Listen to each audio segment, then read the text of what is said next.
Hi, Rika, how are you? Hello, I'm fine, thank you very much. Okay, well, do you mind if we have a testimony of you today? Oh, not at all, please.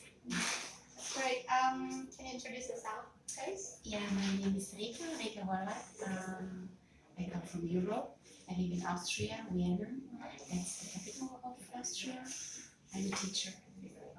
All right, great. So, what is your purpose of coming to our office today?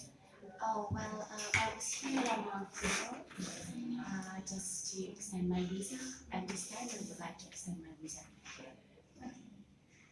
So, what do you think about our service? Do you find it good or Oh, it's excellent. It's excellent.